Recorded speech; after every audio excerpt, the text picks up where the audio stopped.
નમસ્કાર, આપ જોઈ રહ્યા છો નેશન પ્લસ ન્યૂઝ. હું છું આપની સાથે હિરલ પંડ્યા. વડોદરાના સોમા તળાવ વિસ્તારમાંથી કાયદો અને વ્યવસ્થાની સ્થિતિ પર સવાલો ઉઠાવતી એક ઘટના સામે આવી છે.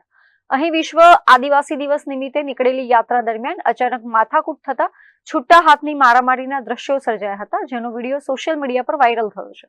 વડોદરાના સોમા તળાવ પાસે વિશ્વ આદિવાસી દિવસ નિમિત્તે આયોજિત યાત્રા દરમિયાન અચાનક વાતાવરણ વણસ્યું હતું અને જૂથો વચ્ચે બોલાચાલી બાદ છૂટા હાથની મારામારી થઈ હતી. સામાજિક એકતા અને શાંતિના સંદેશ સાથે નીકળેલી યાત્રામાં આવી માથાકૂટ થતા ભારે અફરાતફરી મચી ગઈ હતી. આ સમગ્ર ઘટનાનો વિડીયો સોશિયલ મીડિયા પર વાયરલ થતા કાયદો અને વ્યવસ્થાની પરિસ્થિતિ સામે ગંભીર સવાલો ઉભા થયા છે.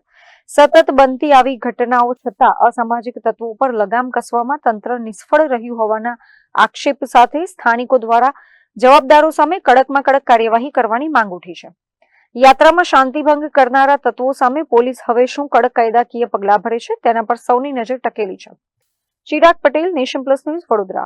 સમાચારોના સતત અપડેટ મેળવવા માટે અમારી નેશન પ્લસ ન્યૂઝની યુટ્યુબ ચેનલને સબસ્ક્રાઇબ કરો, બેલ આઇકન દબાવો અને જોડાયેલા રહો ફેસબુક, ઇન્સ્ટાગ્રામ અને ટ્વિટર પર.